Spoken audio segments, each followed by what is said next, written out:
Foreplay, presented by Barstool Sports. It is January 28th, 2021.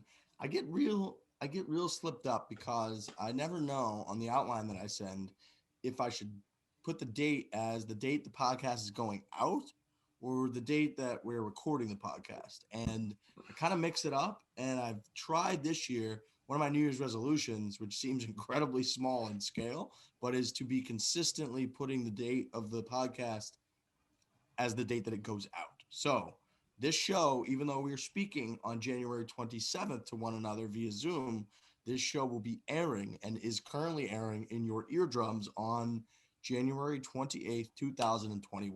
It's Torrey Pines. It's Farmers Insurance Week, U.S. Open course this year. So there's a little bit added kind of extra interest in what goes on. Yet also there's some lost interest because of one Eldrick Tiger Giant Dick Woods is not in the field. He had his 5th back surgery, so he's not playing this week. He's not playing next week. Hopefully he's completely fine.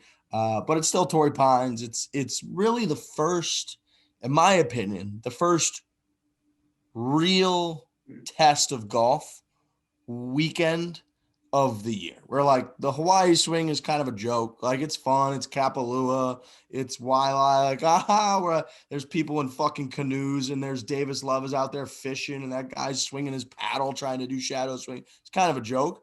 And then they go to PGA West where they shoot, 27 million under par. And it's kind of, again, fun. And there's beautiful views. Torrey is a U.S. Open venue type golf course. It kicks people right in their fucking teeth. So I feel like Torrey Pines Farmers Insurance is the first real test of the year. So it's a big week. We heard a little bit about it from Pat Perez, but we're going to have a hardcore From the Gallery show this week. We got a bunch that we build up. I've said many times, like, oh, yeah, we're going to do some From the Galleries. And then we blabber on with one another for fucking 2.5 hours, and we never get to them. So we got a lot to get to. But, gentlemen, how are we? Lurch has his Dad Bod Classic shirt on, which I like because that's coming up in March. I've got my 2 cents to put in about the Farmers Insurance. So everyone perk your ears up. When Frankie starts talking real golf lingo, you want to get in on it. This should be interesting. No, but we were out there at Torrey to start filming for Behind the Greens, and we talked to the crew out there that was there. It's kind of like a skeleton crew right after Christmas. And they were kind of getting ready for the Farmers Insurance. It wasn't the U.S. Open crew, but the super there and the assistants and everything. Basically, what we found out is that this golf course is extremely similar to what they're going to be playing during the U.S. Open, to the point where I was like, oh, like when we film this, like Behind the Greens thing, like it's going to be awesome to show like the difference in like rough and like how thin you guys make, how skinny you guys make the fairways. He's like, no, I'm like, not much is going to change. He's like, we're going to do a lot of stuff like that a lot of people aren't going to notice on TV. And like, we're going to show that in Behind the Greens. But like, I mean, that fucking rough's going to be nasty out there. And that golf course is going to play really, really long. And the greens are going to be really, really hard. Like the Farmers Insurance is no fucking joke. It's absolutely no joke. You can kind of get that feel from the Super being like, we got to get through this first one before we start thinking about the US Open. Cause like this golf course is ready to roll right now for this tournament. It is. Yeah. I mean, it can't be too far away from U.S. Open conditions. I mean, like obviously it's a little bit different, but I think the fact that, they the players in the Hawaii seems like preseason, even though it's very much official. If you win, obviously it's official, but it feels like one of the best starts to any professional sport, I think, is golf. They start in Hawaii, life's good, everybody's happy. Feels like a bit of a racket almost. Like they're like, we want our season to start in Hawaii. That's where we're going to start, because it's just, you're right. It does feel preseason, although they're official events, but they're like, yeah, it'd be great if we could just start in Hawaii because it's the most beautiful place in the world. Doesn't college basketball do that with like they go to like Atlantis and they like just like play the tournaments? There's like a bunch of tournaments all in great spots. Yeah. Like it's like, let's do like a Maui kickoff. Yeah. It's a kickoff is like at Atlantis. It's at fucking Maui. Those kids have have it nice to start the college basketball season. Then they go to fucking St. Bonavie, Bonavie, the Bonnies play like Fordham, and all of a sudden you're back to just like shitty fucking little college stadiums. I will say, I guess kind of every sport does that. Baseball always goes down south. Like in college, you'd always hear like baseball going to some hockey, you're just always in some miserable cold location to get started. So I was thinking about that the other day. Imagine getting like guys got traded. Like the guy Pierre-Luc Dubois went from Columbus to like Winnipeg. It's like, dude, you got to go to the frozen tundra and go play this sport. I mean, like Columbus wasn't that great either, but like, I mean, whatever. Like, No. it's still like, it's okay, but fuck, man. That's bad. I For remember we those talked to that- Kevin Hayes. Kevin Hayes was like, it was tough up there when he got traded there for just a couple months. Yeah. Like that's Yeah. a There's a tough reason scene. when people talk about being a professional golfer as the greatest job you can have, the best sport, like they just go to the most beautiful places in the world every week. And I get Kiz came on here and he did his whole thing about how he chirped his buddy. You couldn't live a day. And by day 2 or 3, the guy quit, was like, I'm going home. I get that it's harder than it looks. But if you had to pick a professional sport, you're talking like, dude, if you play, if you play in the NHL and your grind is like practice, doing bag skates, like doing 3-on-3 down low, grinding drills, and you gotta like go beat the shit out of each other. And football is even worse, where it's weights like 2-a-days. They're out there, they're doing these cleans and these bench and all this squats, and like golfers are just in fucking Hawaii and like Pebble, and they're playing golf. And I get how tough it is. I want to absolutely murder and rip somebody's throat out probably 90% of the time I play golf because it's so difficult and frustrating. But at the end of the day, like their version of signing a contract and living in Edmonton for 5 years or in fucking Columbus or whatever is like you travel around, pick your tournaments and play golf at the most beautiful places in the world. It's a pretty good gig. It's one of the reasons people hate us, because we're not professional golfers and we still get to go to these beautiful places and play golf. It's so true. Very much. So I looked it up. The 2008 U.S. Open at Torrey Pines was played as well. Same format as this year. They did the Farmers Insurance earlier in the year. The U.S. Open in 2008, which Tiger Woods won. Big fan of the – well, we're big fans of his. I'm not sure he's a big fan of the program, but we're big fans of his. Tiger Woods won that. Went into a playoff with Rocco Mediate. They were both 1 under par when they went into that. What do you think the winning score was at Torrey Pines at the Farmers Insurance that same year? Hate the way you say insurance, but you've always had a Insurance. problem. You've always had a problem with that. Insurance. Back to the Barstool radio days. Insurance. It's just insurance. Insurance. They're insuring you of something. You put the emphasis on the end. We put it on the shirt. Yeah, they are insuring you that you are going to be okay. It's insurance. Insurance. There you go. Yeah, I mean, I'm not the one to talk, but that one always gets me. That one Can always you gets slow me. it down though, Riggs? Or you just have to rip it out? Can you No, slow it out? I'm doing it in my head right now. If I go slow, I'm not overstepping my I boundaries go here. Right? You almost- guys think it's weird. That's not like a New York dialect No. problem, right? Like he was saying that incorrectly. I think so, but What Trent Trent? would be the one to decide. Yeah, I say insurance. Okay. Yeah, that's right. Dude, on Insurance. Barstool Radio, we had some sort Can of only say it. company that he would always say like Dude, Riggs insurance. Riggs And goes- David Riggs always goes- go, what? Riggs goes, insurance. Yeah. I go, yeah, Because if I he go. slows down, he emphasizes the Farmers end so much. insurance. So he has to speed through Farmers the end to emphasize the insurance. shirt. Exactly. Fuck. I just knocked this over. I just knocked this Insurance. over. Oh, shout out Erica Oh. Nardini. Shout out Erica Nardini is right. What a fucking legend she is. Well, right, now so that you let- say that, I'm going to say 10 under.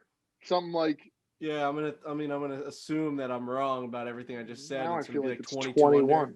Yeah. Well, Tiger Woods won that as well, and he was 19 under par, Yeah. Jesus. which is weird. Like, I'm not saying that you're wrong because they could have had a whole different philosophy Weather that year, experience. crew, superintendent, turf crew, whatever. And Tiger did win by 8 shots that year. So, like, next best was 11 under.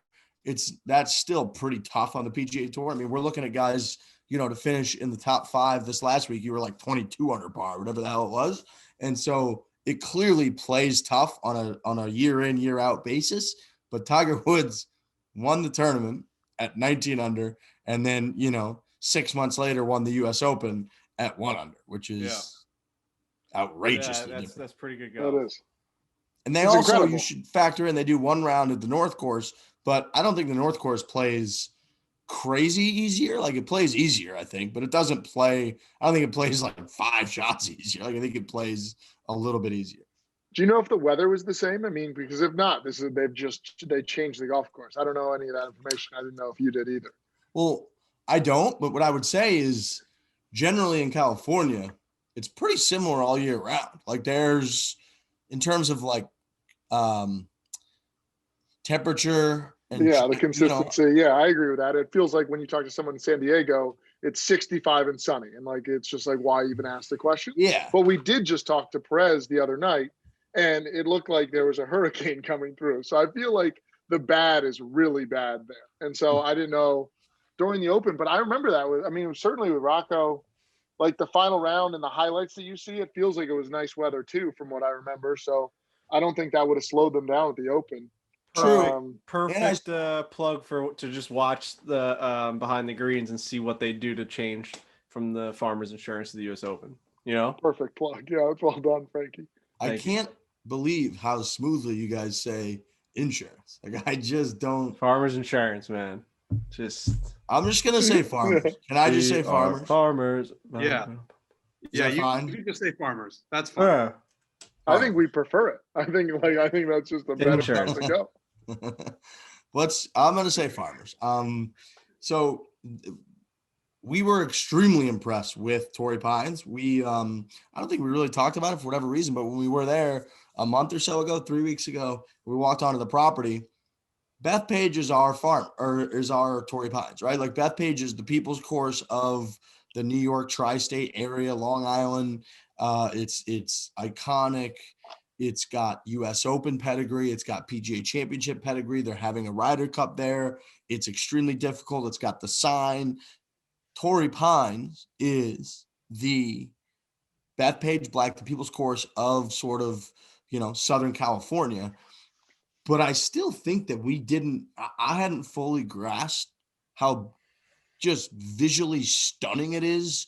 Not even just a handful of holes, but from the minute, like the parking lot, you can see the fucking ocean and like almost the cliffs, and you have like a cliffside view almost, it feels like, from the parking lot. And there's all these, there's like 30 people putting around on the putting green that I think were just up there for free because it's the people's course. So it had such a cool vibe of, there was even like some chain link fence, which I think for all of us that grew up playing public golf and like muni golf, anytime you see some chain link fence, you're like, oh yeah, that's kind of my property. And then you put that on the cliffs of Southern California at a US Open venue.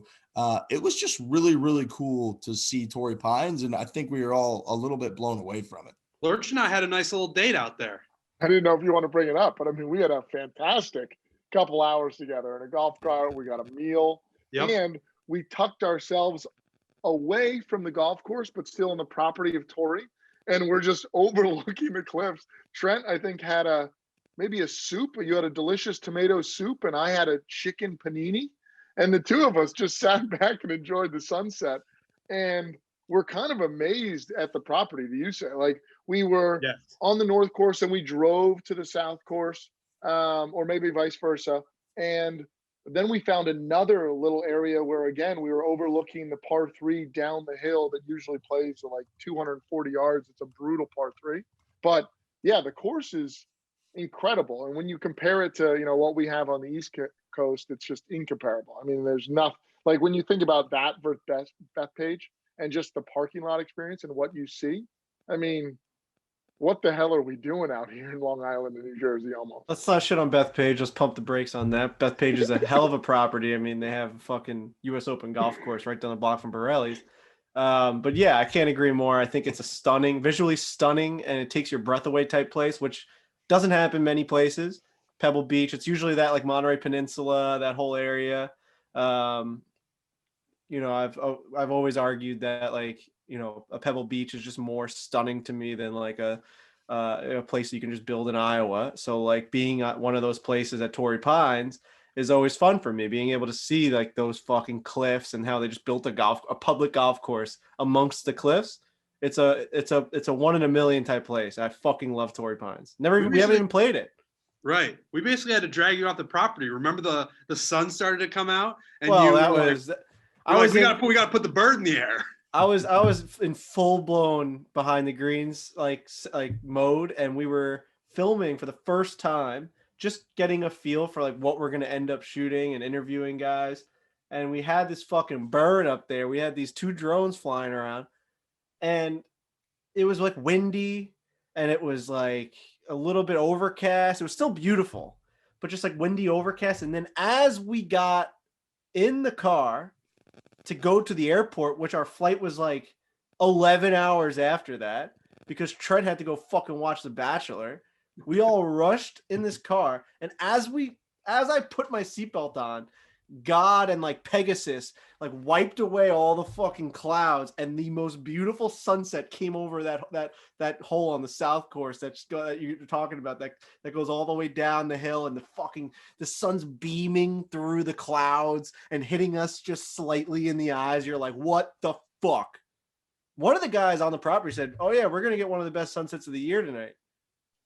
And then we just drove away from the property. I watched it from the airport. I'm like, this is so fucking stupid.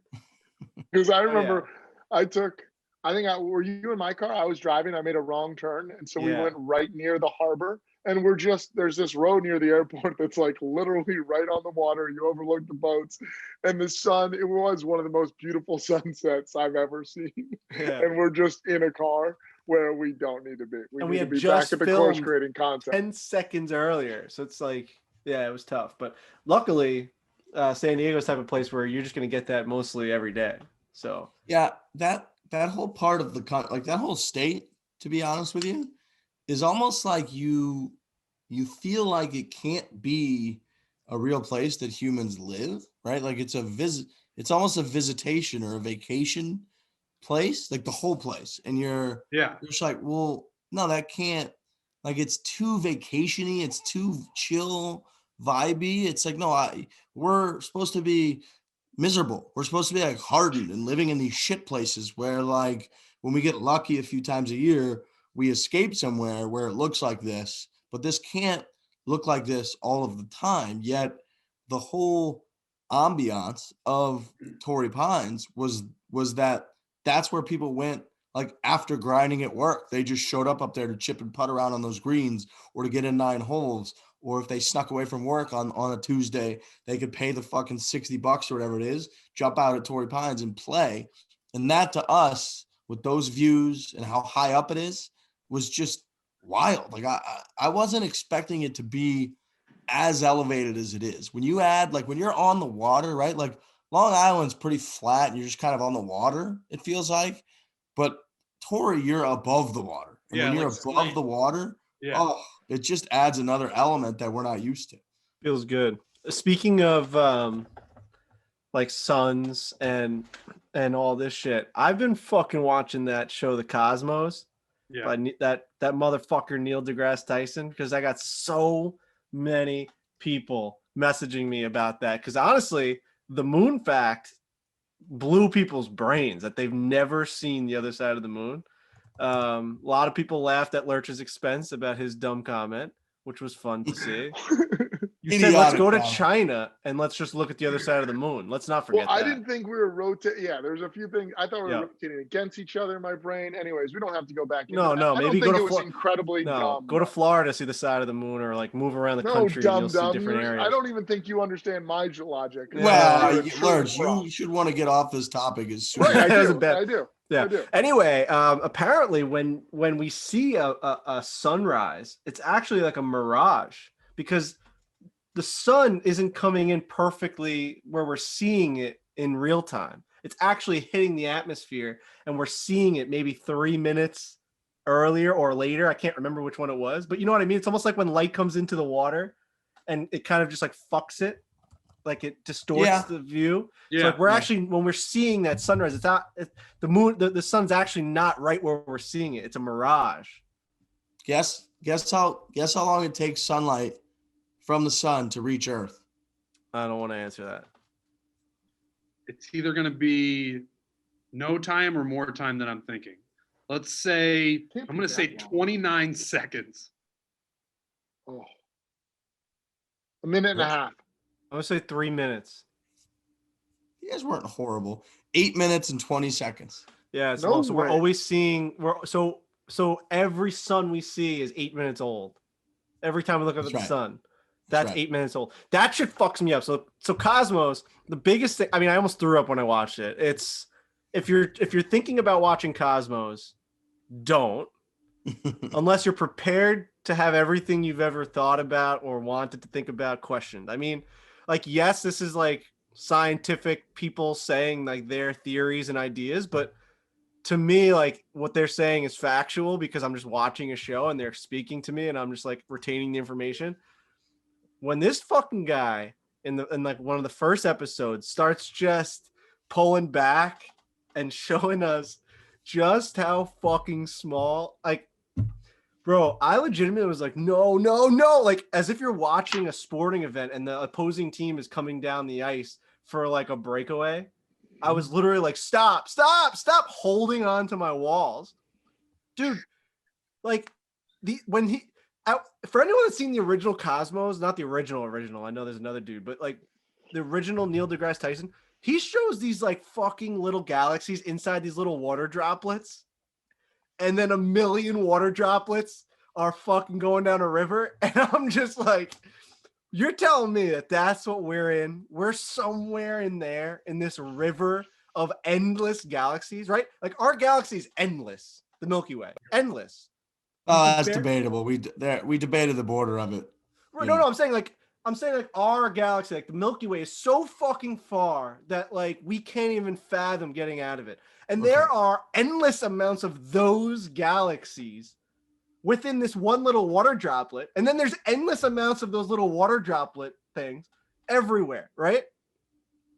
I don't know, bro. It's really, really bad. And then he starts talking about like, we're all come from the same thing. Like we're a cousin's tree. Like I have the same fucking DNA as a tree. Get the fuck out of here. So it's interesting because I watched Cosmos when it first aired. It aired on TV. I forget what channel it was on. Did you call the police? What? Did you call the police? No, see, that's what I was going to say is like, we're just different. And I think because I watch that, I'm like, oh, that's pretty cool. And then I turn it off and I eat Chinese food. Like we're just so different that like, when I think about that, I like don't care. And maybe it's because I'm stupid, which I am. But I like care. When I see like, there's nothing I can do about it. What are you going to do about it? Yeah, we could do something. You know what you do care about, Trent?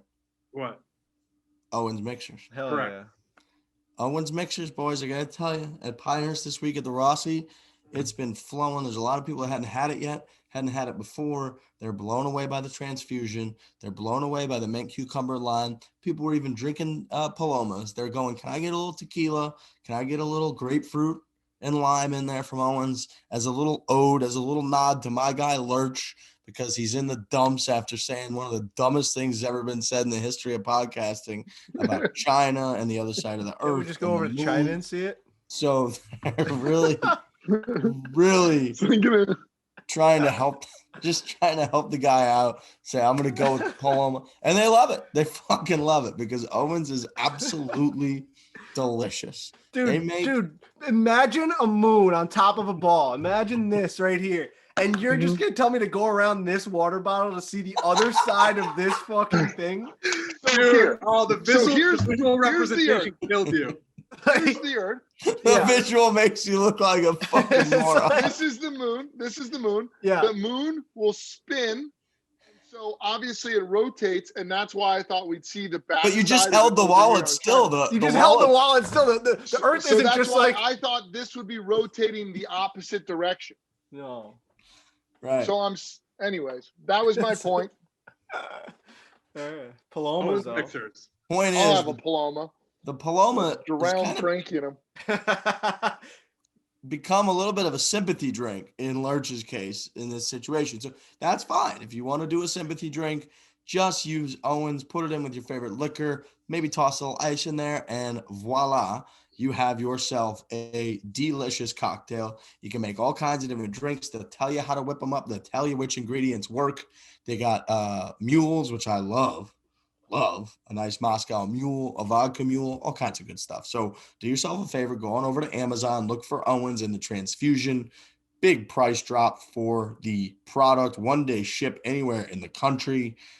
Please go to Amazon, get yourself some Owens, go to your local store, go to their store, go to owensmixers.com, check out the store locator, and figure out where you can get yourself some Owens. Back to the topic of just the cosmos and everything in general. The thought process of light taking time to travel, and therefore what we see on Earth is actually the past. Yeah. Is absolutely baffling. So like the stars that you see, if you pick any one of them out and then they tell you how far away it is, like that might be, 2 million light years away. And that means that what you are seeing is 2 million years old, and that star could be fucking gone. That to me is just shocking. Dude, The fact that the star can be gone really fouls me up. And like a shooting star and what that is, and that whole world is something that, again, you can keep. And the fact that we got on that Hubble telescope and they can see to the end of the universe as far as they can right now, which it's basically just like, I mean, the way that they do it on the show is incredible with the graphics and stuff, right? They make it look real and like understandable, but like obviously in real life, it's like little dots or whatever they do, but like, which I would love to see. I want to know how they know all this information from just like they see a little dot on this telescope and they're like, oh, that's the Big Bang. Like that's the gas from the Big Bang 300,000 years after it happened. So like, because that's as far as we can see, that gas explosion has traveled 300,000 years closer to us. And that's as far as we can see it. But how do they fucking know it? That's what that is. It's almost like a dude just like, yeah, that's what it is. Like who's fact checking these people? Like, yeah, that's just what it is. Like that's like, you know what I mean? It's just a fucking dot. If it even is a dot. It also, and I don't want to get all Jared Carabas on people here, who I love, by the way. Jared's one of my favorites, but it, like when you watch those things, it instantly minimizes everything in your life to 100%, feeling like the least important stuff ever. Like we're talking about fucking, like you just said, a water droplet in the ocean is one galaxy, and our galaxy is billions of stars. And you're telling me there are billions of galaxies that have billions of stars. It's like, what fucking number system, what expansiveness are we talking about that you could possibly relate me trying to fucking make contact with a golf ball to the, like, who? It's so amazing. And yet like you're okay, these physics, if this is orbiting around that because of gravity, it's like I should be able to figure out, and this is what I always think about, I should be able to figure out to deliver a fucking giant club face that's been sculpted over 150 years with the best technology of all time to make it as easy as possible. I should be able to channel all of these physics that we've learned into performing this sport at some decent, respectable level. And when you can't do it, it's so fucking infuriating. And looking at, like you said, the grander scale of the galaxy, the Milky Way, all this shit to what we're trying to do here on Earth makes you feel very meaningless. We are meaningless. That's a fact. I mean, when you look at when that motherfucker turned the cosmos into a calendar, and he's just like the Cosmo calendar has gone on from January 1st till December 31st, and we're on New Year's. Civilization is on New Year's at 11:59.59.1. Like we've done a speck of a second. I prefer meaningless. What do you mean? It takes like the everyday stress of everything, and it can be very stressful. But when you think about it, when you're just like you're a drop in the middle of a gigantic pool, it's just like, oh, like it's like the little have stress. To know what other drops are out there. Like we just have to. But like I'm not smart enough to make that happen. And unfortunately, no offense to anybody on the show, but I don't think anybody else is either. Fuck. No way. I'd love to. I'm with you though, Trent. I think like, yeah, feeling like a drop in a bucket is great. You know, it like, yeah, it de-risks everything. Yeah, if everyone thought that way, but like, no, but just sometimes when you like, Frankie, for you, for example, you get so boiled down into like minute, worthless details that you should be thinking drop more often, because I think that would relax you. Honestly. Oh, dude, if I start thinking drop, I'm gone, bro. You're never getting me back. If I start thinking drop, if I slip to start thinking drop, it's over for me. I'm never coming back. I'm going to be that dude fucking in Seoul that's flipping that fucking sign and he's in that other fucking universe. I'm done, dude, because this shit doesn't matter. You ever Think see? I'm going to stress over hitting a fucking golf ball when we got this shit going on? We got waterfalls worth of fucking galaxies out here. I mean, come on. So bro. I would, if you could go to that world for just a second every day, I think it would help you. Fuck, dude. Have you seen the movie Walk Hard, Dewey Cox? No, I haven't. Holy shit! That's There's a with what's part his name? it's John C. Reilly. Yeah. It's like it's very funny. It's a very, very funny movie. But there's a part in that where he takes so much acid that he just starts, his entire life turns into him jumping on a trampoline, and he just does that endlessly. I think if you start going into the drop world, I think that's what you turn into. Just him on a trampoline thinking about space and doing nothing else. I've seen a compilation from that movie, which I'm sure I ruined the movie, but like don't they keep saying something to him each time he like does drugs? Like he keeps trying. Yeah. Like it's like a never ending, like he just continuously keeps trying. What's like the one liner he always says? He keeps walking in on Tim Meadows doing different types of drugs. yes. And it's like cocaine, and then he's like, I want to do that, and Tim Meadows lists off. I'm ruining the part of the movie right now. But like he lists off the bad things that happen when you do it, and then they finally get to weed, and he explains like how it's not bad for you, and he's like, all right, well then I want to do that. It's just, you should really watch the movie. Everyone would love that movie. Yeah. You should watch Molly's Game. I think that's a good one. I've heard good things about it. Yeah, that's a good one. I watched it. It was good. Okay. From the gallery. Foreplay at barstoolsports.com. Shoot us an email. That's how you submit it from the gallery. Keep it short. If it's long, I won't read it, and it'll never get on the show. We're going to start. We're going to go rapid fire through these. Probably not, because we take fucking forever to get through anything. I mean, we're talking about space for Cosmos. We're now a space podcast, we're just an astronomy podcast. Hate the way he says cosmos too. The cosmos. It's like You're fucking an irritable guy today. Get off your gotta be fucking thinking high for horse, space. Neil deGrasse Tyson. You don't fucking know what water droplet's wearing. I think that we're probably the show that people think does or smokes more weed than any other show that actually doesn't smoke any weed. I haven't smoking a weed in, I mean, I don't know that I probably did it once to try it. Sorry, Mom. I don't know. Probably been a year and a half, 2 years since People think I'm high consistently. When they watch the streams and I'm doing I'm building Butter's Bay, they're like, this dude is zooted, as the kids say. I mean, there's definitely a time and a place for it. I haven't smoked weed in a while, but I'm not going to knock it. That baritone cough and that voice coming in. It's been about 2 days for me. Just to go to sleep. Like I like doing it at night. You roll it up, you lick it, or do you eat the brownies or do you do that stuff? I actually have right now I have like a vape pen. Oh, so you're one of those cool cats.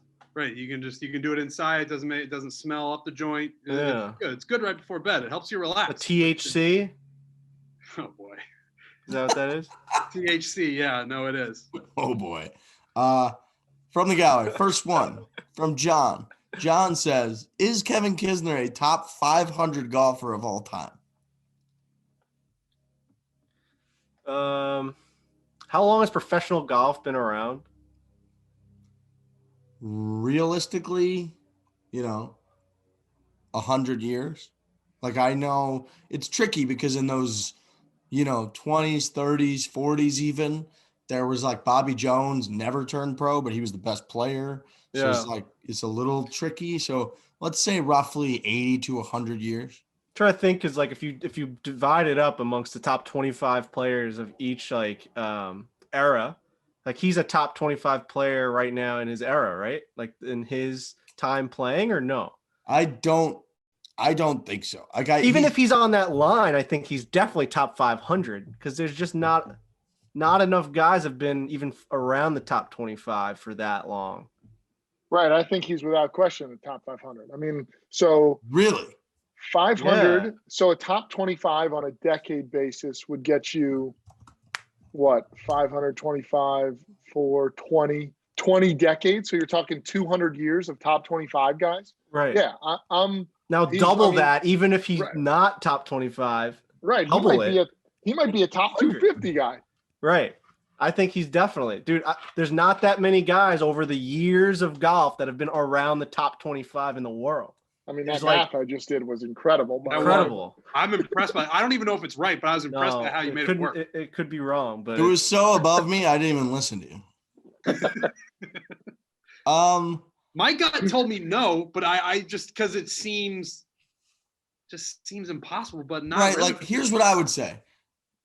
I think you guys are giving too much credit to the era and players being in the top 25 as like a constant over a 20-year span or 10-year span, which in reality, like we did it earlier, like the top 25 in the world changes every year, like by probably a 50% turnover or something. So all of those there's so many players that are chummed up into the mix that I don't think it's a lock.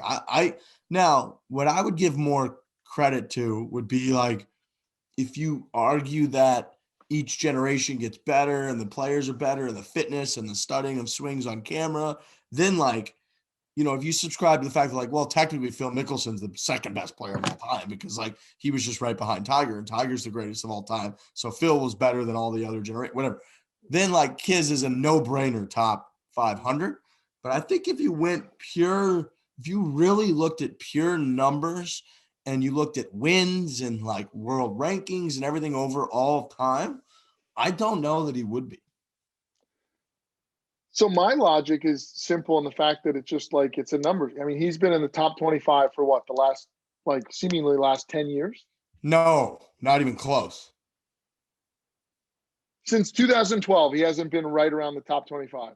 I don't think even close. So he at the 2015 at Sawgrass, there's actually a comment where Johnny Miller says like, yeah, you know, like we've got Ricky Fowler, and he goes through Ricky's resume and he's like, we got Sergio Garcia. Then he goes, I don't really know anything about Kevin Kisner. And like, this was 5 years ago. And that was like Kiz's coming out party. And then even over the years, like now he's top 25, but I think he hovers closer to like 40 to 50-ish, 35 to 50.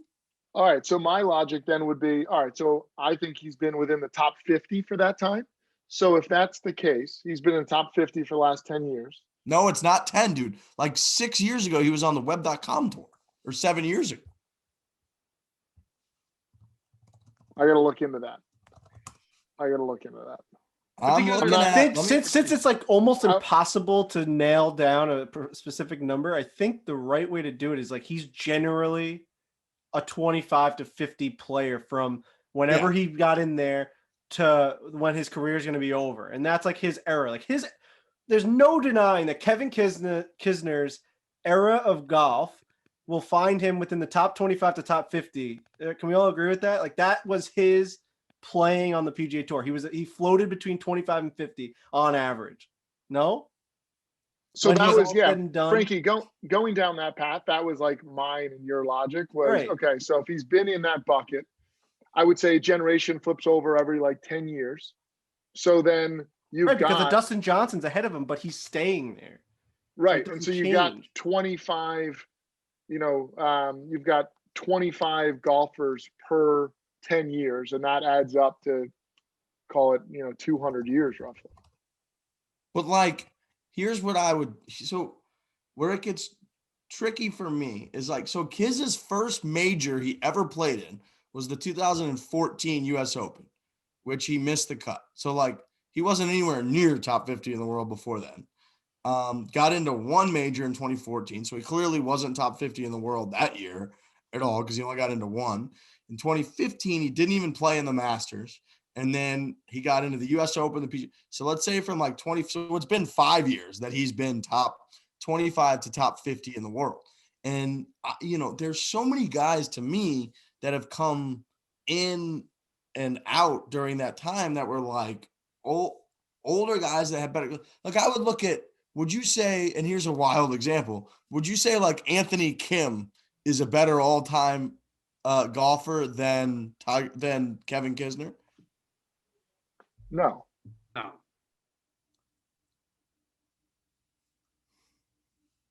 I don't know about that. Like he's got more wins, and he had more wins, and he has 4 wins. Kiz has 3. He was on like Ryder Cups, and like Kiz hasn't been on a Ryder Cup. So like that, even though he had a shorter thing, like would he be considered a greater golfer of all time? And you start like the names that start to pile up. I just think it's closer than you guys are giving it credit to. No, I think so. So you think what golf's been excuse me, golf's been around for like how many years do you think where you're going to like associate to this question? Are we going to say 100 years? Well, I don't know that even matters, because like I think old Tom Morris, who played in like the mid 1800s, is considered a greater golfer than Kevin Kisner. Yeah, I'm just going from like, you're going at it from like who's potentially better. I'm just trying to think of like numbers wise, if you're going to bucket them into a category, how many people from this generation might fit in. So like if top 500, 100 golfers, and so, sorry, 100 years, and I'm thinking a generation is every 10 years. That means you've got 10 buckets of 50 golfers that you're selecting from to put into this bucket of top 500. And so to Frankie's point, he was saying that I think that Kisner, when it's all said and done, within this generation is a 25 to top 50 golfer. So that would potentially put him in this bucket. Does that make any sense?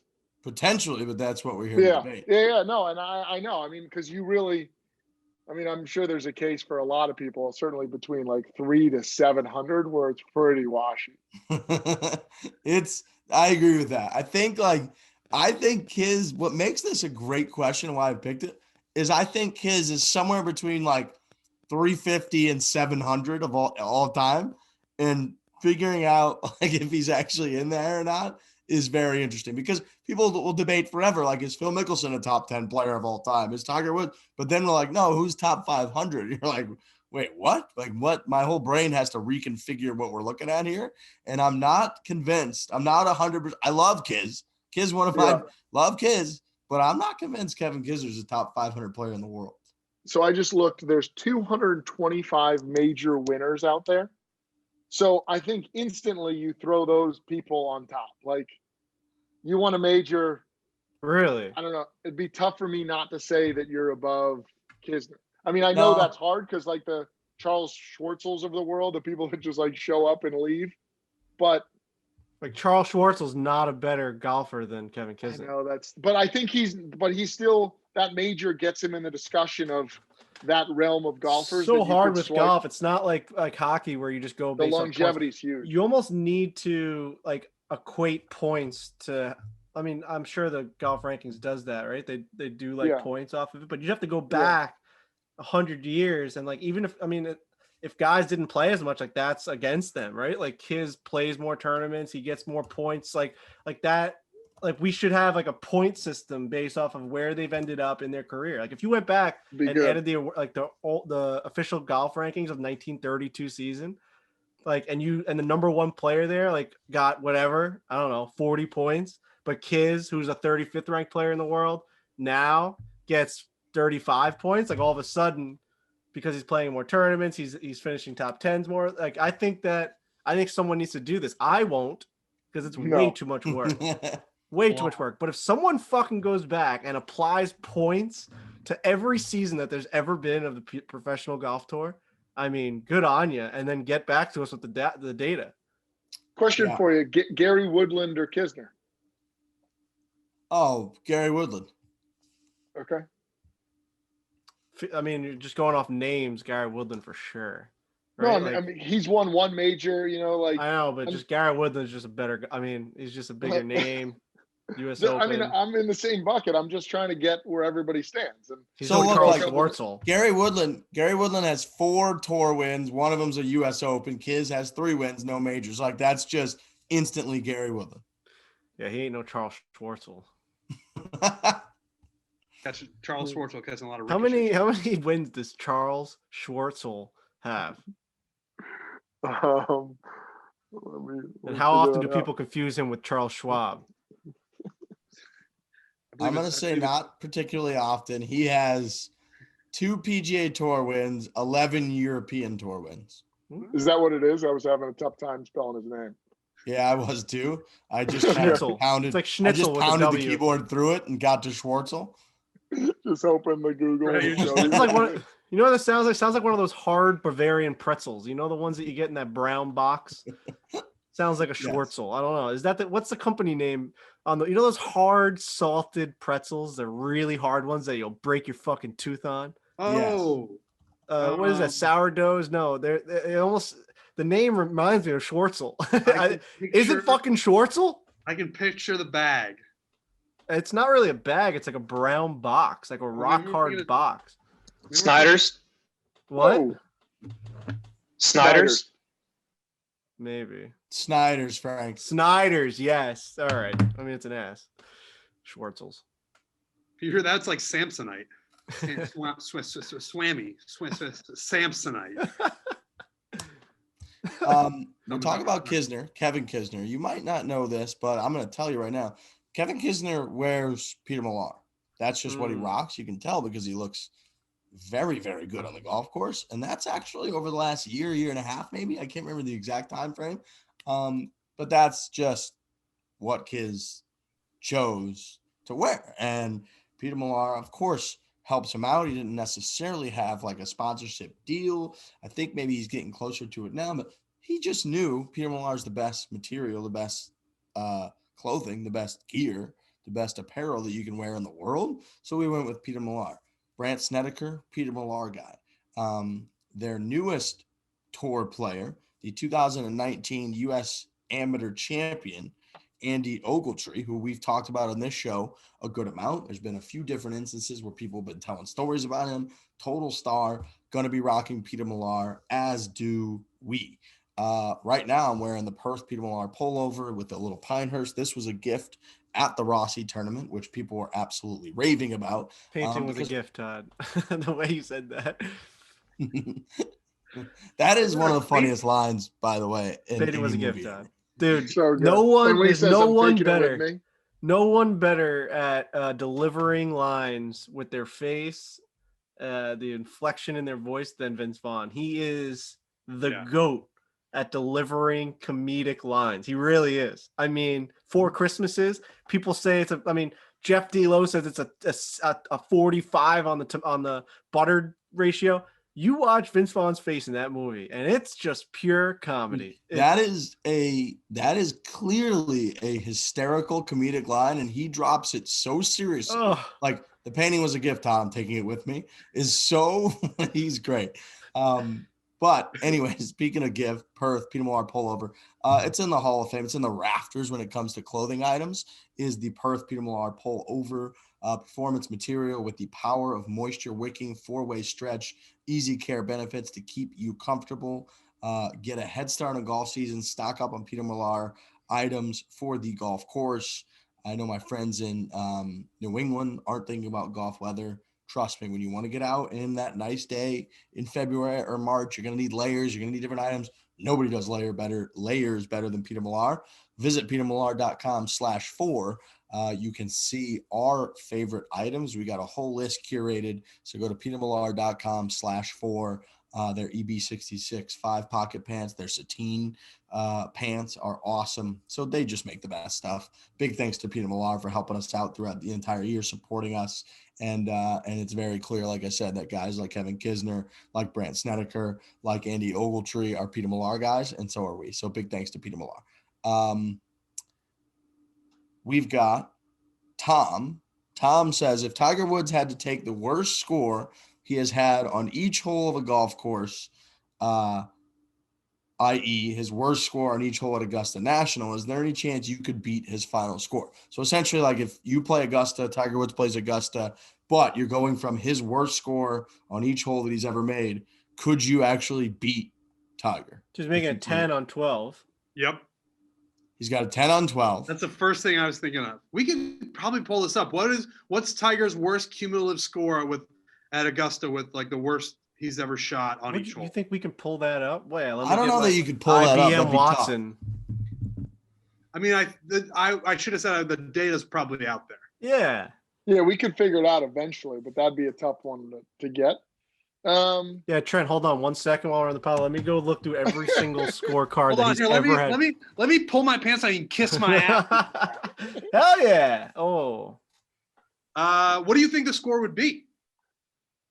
Well, like he's Bogey at or least, worse on every single hole. Got to be in the 90s. He's at least bogeyed every single hole. He might have I don't know that he's doubled every hole, but he may have he's bogey or doubled or worse every hole out there, right? Had to have, right? Just like a Thursday fucking Masters he didn't play well in, he just makes like a 6 on 18, double. No problem. I would say I beat him. I would beat that score. I think so too. Plus you're factoring in his 10. Yeah. He's already 7 over he's got 17 holes to play. I think we'd beat him. I mean, you just have to stay bogey golf. You have to stay bogey golf, maybe a little bit worse, and then you have to beat a 10 on 12. That's pretty doable. It's not like you're going out there and firing birdies all over the place. Now I will say this: are we playing from the same tees as him in Augusta National fucking I would say Masters? Yes. Yeah. I mean, I'm gonna shoot 120. So is it worse than that? No, you shoot better than that, Frank. I think so too. Man. Oh man. It's a tough golf course. That's a tough golf course. So what do we think the number is? 95, 96? I think it's in the hundreds. Oh, it's got to be higher than that, dude. He's 7 over. He's 7 over with 17 holes left, and we all agreed he made at least bogey or double on all. I've watched him make doubles on several other holes, so he's in the hundreds for sure. Yeah, I think I could shoot 100. Do you think you break 100 from Augusta at the tips? Oh yeah, for sure. For sure. That's crazy to me. For sure. I mean, dude, we shot 100. We shot 103 at Erin Hills. I don't know. It's just there's You're correct. But I think that. I agree. The for sure threw me off because you could always have 105 in you. I'm not saying it's a gun to my head guarantee I'm going to do it. I'm saying if you put the odds on it, I would say I'd be a favorite to break 100. Gun to your head. Are you taking that? No. Waiting for you on the 18th. No chance. With a fucking sniper. Fucking Fred Ridley's out there with a pistol and he's just going to hold it up to my temple and pull the trigger? No, I'm not. Some tells me that Oh wouldn't my be the first God, time that's Fred the Ridley did worst that. way to go. Say again? Sorry, Trent. I said something tells me that wouldn't be the first time Fred Ridley's done that. Fucking shoot under 100. Those are the games they play. Boy, we're never getting allowed back into Augusta. Okay. Tim says, do Frankie or Riggs ever ride passenger seat in the golf cart? I'm going to speak first to this and say that all the videos that people have seen, no one will ever choose to be driver in a golf cart with me because they know that I'll berate them for how horrifically they handle the Good car. call. Well, that's very big of you because I was going to say, for me, it just happens to be I'm in the car. I mean, I like to drive the car. I feel like Trent's a nice, he likes to just sit there and just chill. Yeah. But I mean, with Riggs, there's no option. You can't be the driver with Riggs. It's too stressful. Where are you parking this thing? You haven't moved up. Go around this guy. I'm all the way over there. You're all the way. It's dude, I'll walk. I've played with Riggs where I've gotten up and I said I'll walk. I said I will walk. I can't do it. It's the little things where you pull close to the green. He's like, no, pull a little bit further, and you're like, I mean, I want to park right here. Same difference. Yeah. That's where you just go behind, unstrap your bags. I've unstrapped my bag before off of his bag, off of his cart. I was like, I can't take this anymore. I think it was the second or third hole. With Riggs, you just put your bag in the passenger seat. Yeah, I agree with that. I think that's fair. That was mature to get out in front of that. That was very mature. Thank you. I appreciate that.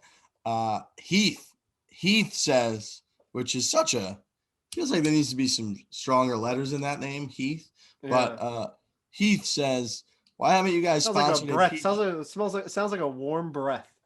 Heath. Sounds like Heath Bar, which makes me start thinking about ice cream and mixed in there. Yeah, it just needs a stronger letter earlier in the name. Yeah. Heath bars are top 3 candy bar for me. That's so good, dude. Mix that with ice cream. You kidding me?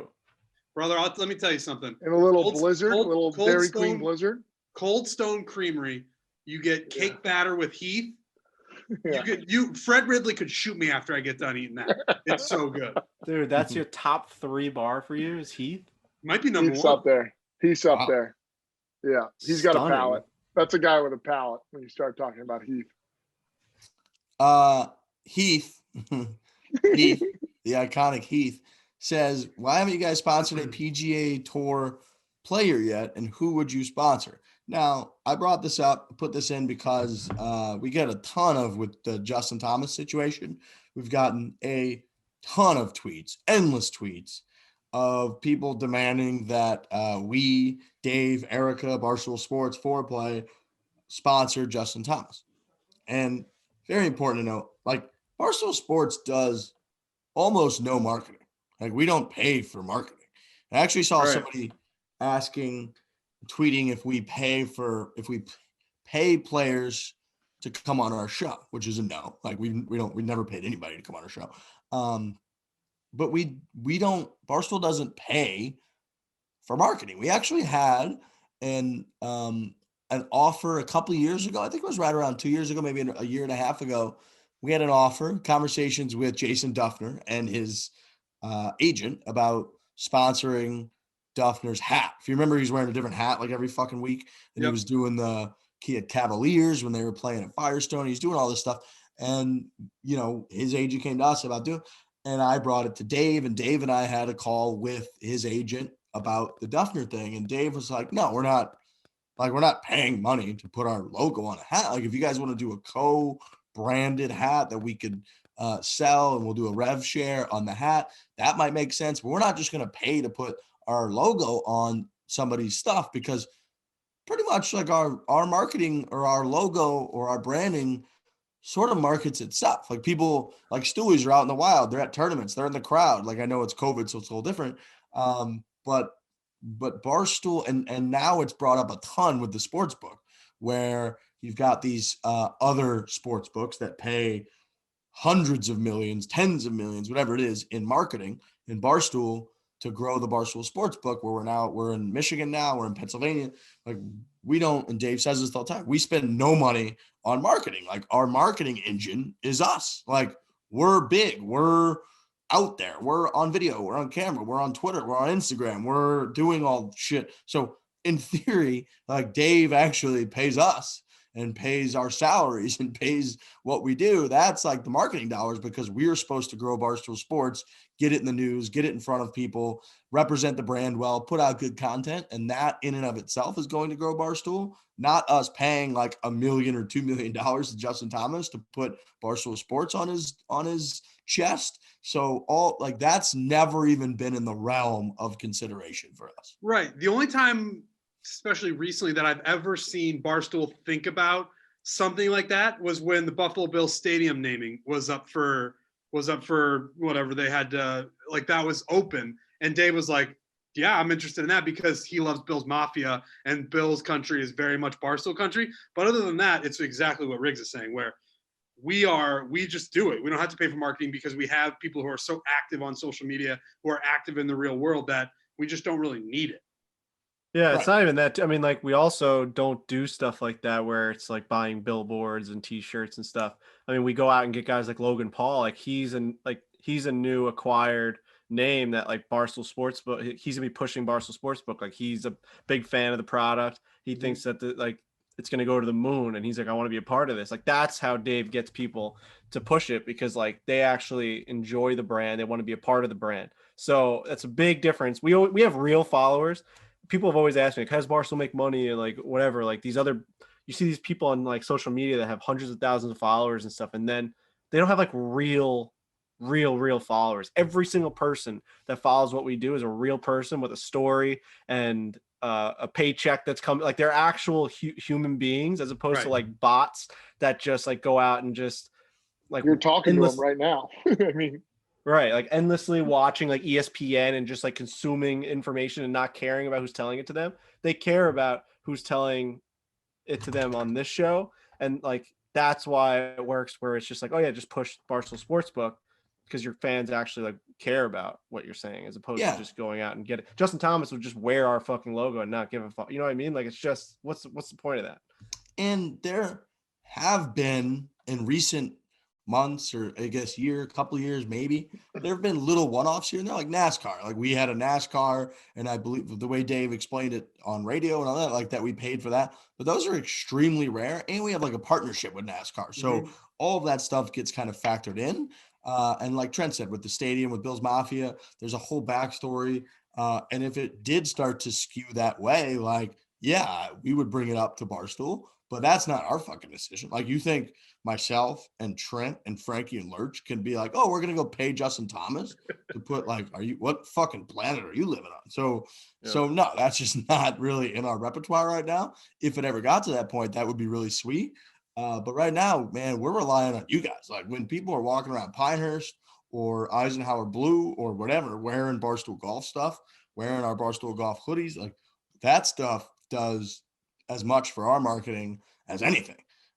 So that's kind of what we've been built on for 20 years now, that Dave's done a really good job of, and that, you know, we've tried to pick up the reins and do our part in the golf world, but it doesn't really boil down to paying somebody. I can't even imagine what Justin Thomas must cost to be Justin Thomas's exclusive apparel partner. Like, I don't even know. I have no idea. What is it? A couple $1 million a year, maybe? I would You have to imagine, ask. yeah. You can't afford it. So I think we just like it's a Well, pack. it's like, I don't know, the return just probably wouldn't be there as it would be for like a normal apparel company. Like the things that they're looking for, like it just, we wouldn't see it. We wouldn't be able to see it. He'd literally just be wearing the logo and people would be like, oh, look at that. And then that's kind of it. Like, right. I agree with that. Like, do you know how many fucking Peter Millar ad reads we would have to do to pay for Justin Thomas? Like, the whole show, it'd be nuts. You think the Riggs verse videos are bad now, where we're doing like the whole fucking thing would just be talking about Canada. You know, it's just the Pat Perez 4-man scramble that was an hour and 27 minutes would be 10 hours long if we had to put in all the Peter Millar ads to pay Justin Thomas. Speaking of Peter Millar, I want it known that it works when they. Like we push shirt, right? I mean, it's like we're acting like it's impossible for it to move merch when you put a logo on someone's chest. Like we're Peter Millar. So let's just pump the brakes here for a second. When you're partnering with the right people. Yeah. No, but it's different because the only reason it's different is because we're talking about apparel sponsor. Like JT had an apparel. We don't make like high-end golf pants. And like we just have a deal with Peter Millar. We put our logo on what Peter Millar makes, and then having a sponsorship deal with JT could make a lot more sense. Where you're saying, like have him be Logan Paul-esque, where he's all in on the Barstool Sports book, and he wears some of the gear, and he's in a couple of like that would make a ton of sense. But just being exclusively apparel, like we just don't have that in our bandwidth. We're gonna have to create a fucking sweatshop behind our Daniela and the crew over there. It's gonna be a nightmare. Yeah, no, we don't. That's not something that we possess. No, unfortunately, it's just not something that we possess. Jake asks, what is the most challenging part of putting together Barstool Classic that the general public might not think about, and when can we expect updates? Put that put that on there because we get a lot of questions about Barstool Classic updates. I would say the hardest part by far is just booking out venues and ultimately scheduling the whole thing.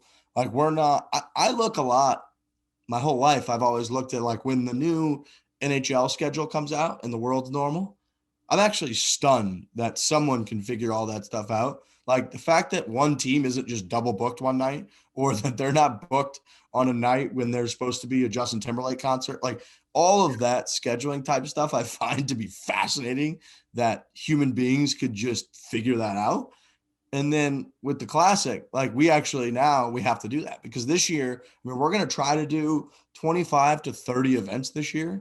And that is, we got to get all of the signage and all the crap and all of our team from one city to the next, set everything up, have the course ready, book that course out, all the bullshit that goes into it, and doing that 25 or 30 times throughout the year while we're also filming all the videos that you see, the 4-man scrambles. We go to major championships. We try to cover tournaments as much as we can. It's just a lot of shit. So trying to schedule all that out in advance and anticipating when you're going to be busy and when you're not so that you can do it is just something that's like above my brain power. And it's an absolute nightmare to figure out.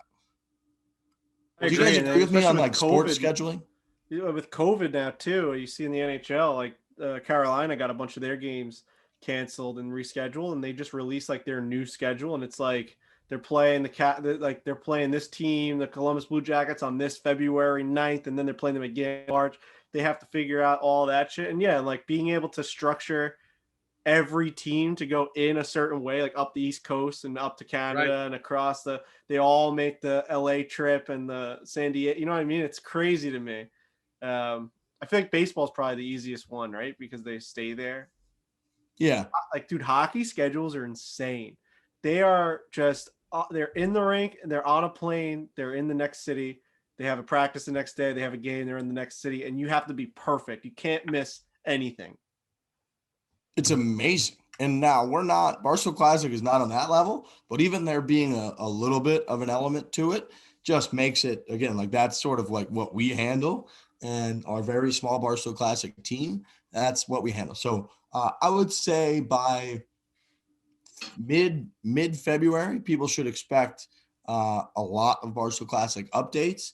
And by late February, early March, we're looking to go live. So we're looking to open registration, sign people up, allow you to see when all of the venues are going to be. The championship is currently planned to be at Pinehurst once again. I had this plan where I wanted to move it around a little bit. I wanted to go maybe to Branson and Big Cedar or to Bandon. But Pinehurst is just so perfect for an event like that, with the main campus, with the Cradle and the Thistledew and number 2 and number 4 all in the same spot. That I just, as we were doing it, as we debriefed with our team, with you guys, with everyone that was there, we just were like, we can't do it anywhere else. Like, Pinehurst is so perfect. So we're planning in November again to do the Barstool Classic Championship, and we'll keep people updated as quickly as we can. Ian asks, can we bring back Unbelievable and drop Laugh Out Loud Funny? Yeah, I don't like when Laugh Out Loud Funny is used. I try and stop myself. I feel like if I say it, I like immediately think like, that was stupid. Are you the only person that says that? Who else says that? No, I say it too. I definitely. Lurch definitely says that. I say that's Laugh Out Loud Funny? Yes. I think we keep Unbelievable out and we just keep throwing words out. Throw them out. Okay. I like that. How about this? I'm going to say whatever the fuck I want. Oh. Yeah, I mean, I agree. What the fuck does that mean? Like, what do you mean? Like, we can't say the word. I'm like, where were you when we threw Unbelievable out? Where was this? Yeah, I'm sick of it now. Now I have a list of demands. You're pathetic. Now I have a list of demands of words I'm not allowed to say on the podcast, and the words include Laugh Out Loud Funny and Unbelievable. It's an audio experience for the listeners. And that's where the buck stops. It's true. If they have constructive criticism, then we can listen. You can decide not to if you don't want. We haven't been in the studio in 27 months. We're gonna stop the buck at fucking the word unbelievable when we're talking about audio issues. Really interesting that the way you started this conversation with this question, I'm aggravated about the cosmos. Frankie, you can continue to say whatever you want. You're well within your rights. I don't like the word Laugh Out Loud Funny because it's just like you're saying a texting abbreviation. Right.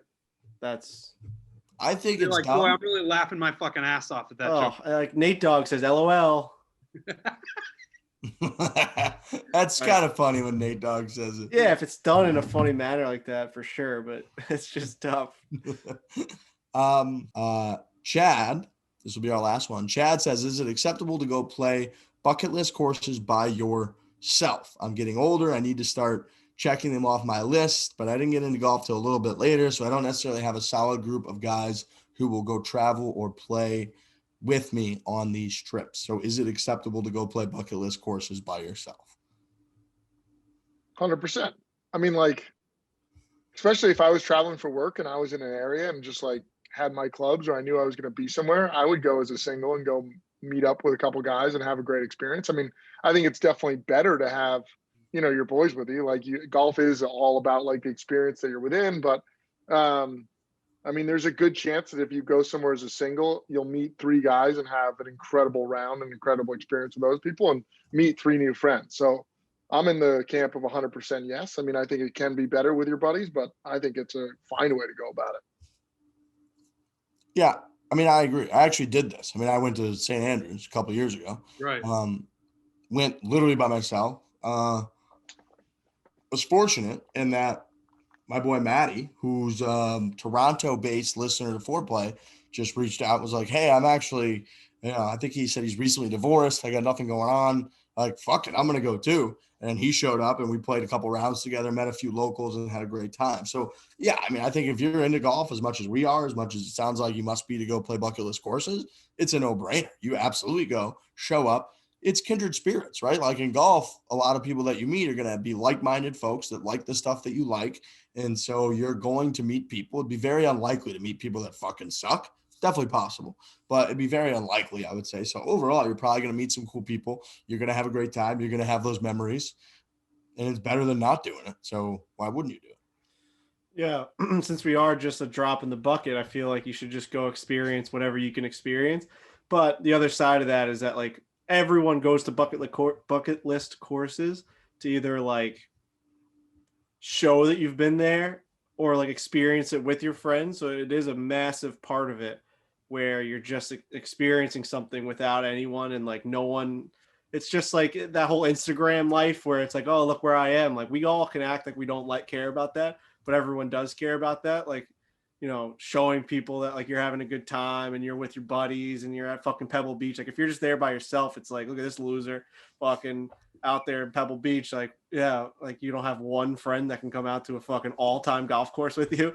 Well, I mean, like obviously Scotland is a much different scenario, but like, you know what I mean? There is that other side of it where it's like, well, like, why don't you wait the week until Rob can come?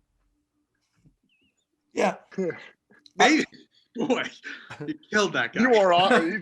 He's just on a negative. I mean, you just called that guy a fucking loser. Yeah, can you be positive? Why don't you say one? I did. I said it's a fucking drop in the bucket. Go do it. How about this? He's getting older. He's probably dying soon. Well, he said that in the beginning, and we all are dying. Maybe watch Cosmos. As soon as you're born, the clock starts. But maybe he goes on one of these bucket list courses the first time, meets guys, and then they are now his bucket list course crew, and they go to different places together. That's a great story. That's fine.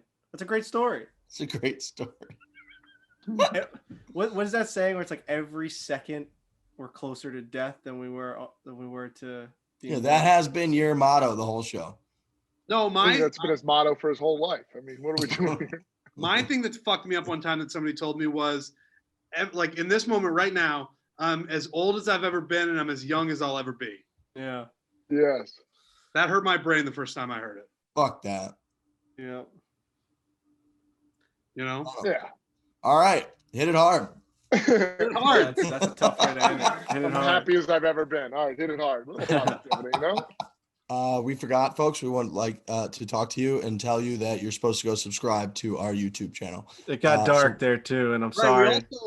We've probably we cut the mics like 2 minutes ago, and we like felt a little bad about how we left. Whoever sent that, I don't think you're dying soon, but the way you wrote that, like, I mean, you are, and we all are, so that sucks. And the other thing is, like, I don't want to leave you with that being the last thing you heard of my voice in case you do die. So, I know. I'm what a still sincere apology that is. I know you spun it to somewhat. At least you said sorry. And now when people drive off the road, they're like, oh. You think anyone's heard our voice right before they died?